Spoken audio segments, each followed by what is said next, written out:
Magandang buhay po at welcome back dito sa aking Mathematics Tagalog tutorial. Sa video na ito ay magpipresent po ako ng different multiple choice questions as practice test or practice review for this upcoming periodical test. So ang focus po ng questions is about understanding frequency table. Okay, so let's start. This is our frequency distribution table. So we are going to analyze this table. Always, yung first column, ang nilalagay po namin dito ay pwede pong score, pwede pong height in centimeter, pwede pong weight in kilograms, pero isa lang po ang ibig sabihin. Ang ibig sabihin lang po nito yung first column natin ay class interval. Okay? So pag sinabi po natin class interval, meron pong bracket ng number na nakalagay po dito. Okay? Kagaya po nito, 6 to 10, 11 to 15 hanggang 26 to 30. Okay? At yung second column naman, ang nilalagay po natin dito ay frequency. Okay? At yung third, fourth at yung mga kasunod pang table ay depende po kung ano yung ilalagay natin. Kasi sa ating table or frequency table, depende po kung ano yung kino-compute natin. Pwede po kasi tayo mag-compute dito ng mean, median, mode ng group data at yung measures of variability for group data. Ano po? So, eto po muna yung aking mga nailagay na parts ng frequency table. Okay? Yung class mark at lower boundary. Okay, so at may mga kasunod pa po yan, yung cumulative frequency. Kapag gantong table, ito po yung mga karaniwang lumalabas na question. Let's have this number 1 question. What is the class size of the class interval of the given table above? Letter A, 4, B, 5, C, 6, and D, 7. So, ang tinatanong po ng problem ay yung class size ng class interval. So, again, yung first column natin, ito po yung ating class interval. Okay. So, para sa inyo, ano po ang class size ng frequency table na ito? Okay, 3 seconds po. Okay, so let's check kung tama po yung inyong sagot. Ang sagot po natin dyan ay, ang class size po niya ay 5. So, bakit po 5 ang kanyang class size? Pag sinabi pong class size, yun po yung numbers na nakapaloob dito sa class interval. For example, ito po ay 6 to 10. How many numbers are there from 6 to 10? 6, 7, 8, 9, 10. So, there are 5 numbers. Yun po yung tinatawag nating class size or in symbol, ang tawag po sa class size ay small letter I. Ano, yun po yung symbol ng class size. Okay? Okay, so for number 2 question, calculate the class mark of the highest class interval. Letter A, 8, B, 18, C, 23, and D, 28. So, hindi po natin masasagot kaagad yung question na ito without filling up this table dito po sa ating class mark. Pero may other word po yung class mark. Yung iba pong table ay gumagamit po sila ng word na midpoint instead of class mark. Okay? So yung class mark po in other term is midpoint. So ano po yung midpoint ng highest class interval natin dito? Okay, so turuan ko po kayo paano po ba mag-fill up ng class mark or midpoint. So for 26 to 30, ang kanyang class mark po dyan ay 28. So again, bakit po kaya 28? Ang class mark or midpoint. So pag sinabi po ating midpoint, ay gitna po ng class interval. So ang class interval po natin dito ay 26, 27, 28, 29, 30. So ang pinakang gitnang number po dito ay 28. Yun po yung kanyang class mark or midpoint. Okay? And then for 21 to 25, ang midpoint or class mark po dyan ay 23, 16 to 20 ay 18, 11 to 15 ay 13, at 6 to 10 ay 8. So ito po yung class mark or midpoint ng class interval. So balik po tayo sa question, class mark daw po ng highest class interval. So ano po yung pinaka mataas na class interval natin? So dito po sa baba, nag-start po tayo ng smallest class interval, papataas po, ano po, 26 to 30 ang pinaka malaking class interval. Ano po? So ano po yung kanyang class mark? Ito pong 28. So bilugan ko po. Ito po yung highest class interval. Ang kanyang class mark po ay 28. So ang sagot po natin ay letter D sa ating choices. Okay, for number 3 question. Which of the following class intervals have the least frequency? So, ang tinatanong naman po ng problem ay least frequency. Letter A, 6 to 10. letter B, 11 to 15, letter C, 16 to 20, and letter D, 21 to 25. So ito po, pwede pong sagutin kaagad ito. I will give you 3 seconds to answer. Okay, so let's check if your answer is correct. So ang tinatanong po ng problem ay kung ano daw po yung class interval na may pinakamababang frequency. Sa ating pong table, ang pinakamababa pong frequency dito ay 3. So bilugan ko po. This is the least frequency or smallest frequency. Ito pong 3. So ano po yung kanyang class interval? Ang class interval po niya ay 6 to 10. So ibig sabihin, ang class interval of the least frequency ay 6 to 10. Okay, for number 4 question. Based on the table, which of the following is the lower boundary of the class interval with the highest frequency? Letter A, 25.5, letter B, 20.5, letter C, 15.5, and letter D, 5.5.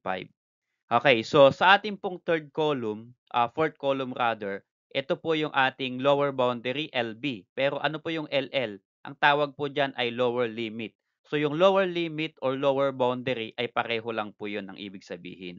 So ang tinatanong po ng problem ay, ano daw yung lower boundary ng class interval with the highest frequency? Okay, ano po yung highest frequency natin dito? Ang highest po natin ay 10. So bilugan ko po yung 10. So, ano po yung kanyang lowest boundary or lower limit?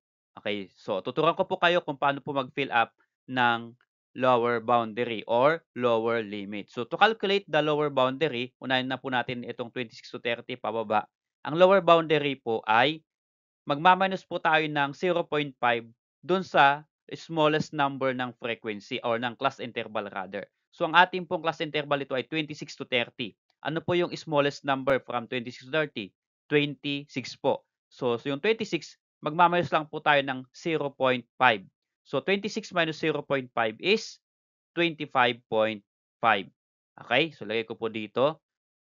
25.5, yan po yung lower boundary ng class interval 26 to 30. Ano po? Or yung pagitan po, pag sinabi pong boundary, pagitan po ng 26 at 25. Okay? Smallest number dun sa taas at yung sa baba naman ay largest number. So pagitan po ng dalawang class interval na ito, ang tawag po diyan ay lower limit or lower boundary. Okay? Next, ito pong 21 to 25. So 21 po yung pinaka mababang number dito. So 21 minus 0.5 is 20.5. So yan po yung kanyang lower boundary. And then 16 to 20, 16 minus 0.5 is 15.5. Yung 11 to 15, 11 minus 0.5 is 10.5.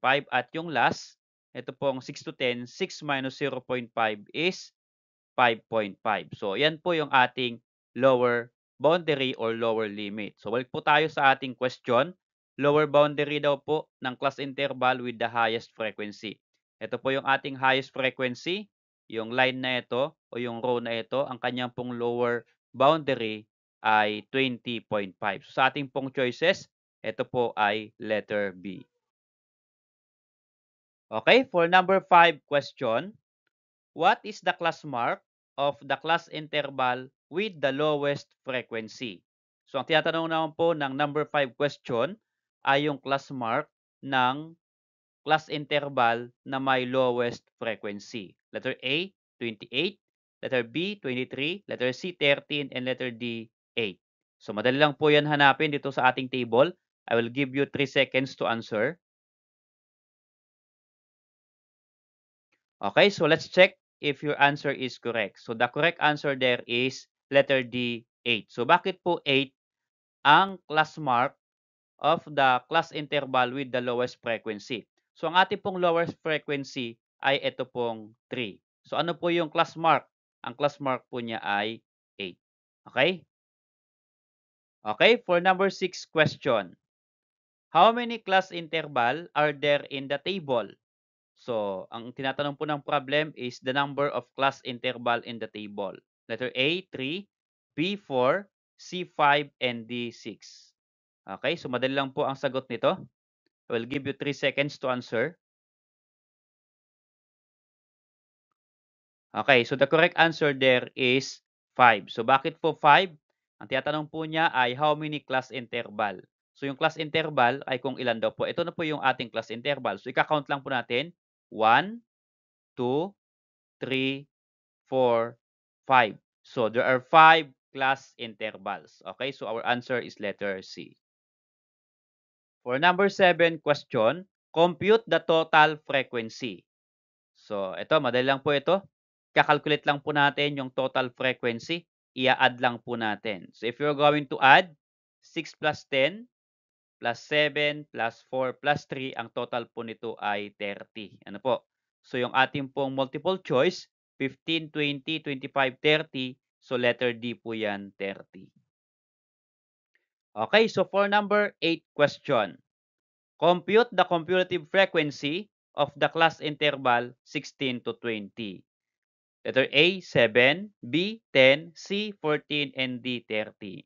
Okay, so yung question naman po dito ay about cumulative frequency. So wala po sa ating table. So mag-a-add po tayo ng cumulative frequency dito po. Okay, so ngayon, ang tinatanong po niya ay cumulative frequency of the class interval 16 to 20. So guhitan ko po yung 16 to 20. Ito po yung 16 to 20. Ano daw po yung kanyang cumulative frequency? So, cumulative frequency ay hindi po pwedeng isa lang yung kakalculate natin. Okay? Dapat makalculate natin lahat yung CF ng lahat ng class interval. So, paano po ba mag-fill up ng cumulative frequency? Always, hanapin po ninyo yung class interval. Minsan, ang class interval, nag-start po sila dito sa taas ng pinakamababa. Halimbawa, 6 to 10, dito po sila nag-i-start sa taas and then pababa hanggang 26 to 30. Pero dito sa aking table, inuna ko po dito sa baba ay maliit na frequency, maliit na interval, papalaki po papataas. Okay? So hanapin po natin yung pinakamababang class interval. Ito po 6 to 10. Ito po sa baba. And then, kunin po natin yung kanyang frequency. So ang frequency po niya ay 3. Lagay po natin dito sa cumulative frequency, sa tapat niya ay 3. Okay? And then, ipi-fill up po natin itong cumulative frequency pataas. Okay? Always mag-start po tayo dito sa frequency. Okay, so to get the next cumulative frequency na pataas, yung 3 po i-add po natin dito sa 4. Okay? So 3 plus 4, ang sagot ay 7. So ilagay po natin sa kasunod 7. Okay, pataas po yan. 7 plus 7, 49. So ilagay po natin dito yung sagot, 49. Next, 14 rather, not 49. 14 plus 10 is 24. And then next, 24 plus 6 is equal to 30. Okay, so ang end po natin na number ay 30. Dapat, yung end po natin na number ditong 30, yung highest cumulative frequency, yun po yung total ng frequency. 'Di ba ang total po ng frequency is 30? Ito po yun. Okay? So ngayon, balik po tayo sa question. Okay, ano daw po yung cumulative frequency na may class interval 16 to 20? Ito po yung 16 to 20. 16 to 20. Ang kanyang cumulative frequency ay 14. Okay? So yung sagot po natin dyan ay 14. Pero kapag tayo po ay magko-compute ng group data, pag ang nakuha po nating class interval ay ito pong 16 to 20, ang kinukuha po natin sa pagka-calculate ay yung nasa baba, less than cumulative frequency ang tawag diyan. Ano po? So, dapat ito ay 7 sa less than cumulative frequency kapag nagko-compute tayo. Pero sa question na ito, tinatanong lang ng question yung cumulative frequency ng interval na 16 to 20. Kaya ito po yung kinuha natin, 14. Okay? Maraming salamat sa kaibigan. Kung nagustuhan mo yung video na ito, please click like and then subscribe kung bago ka pa lang po dito sa aking channel. So kung hindi mo napanood yung part 1 ng reviewer ko about statistics, ay pwede po ninyong balikan dito sa ating channel.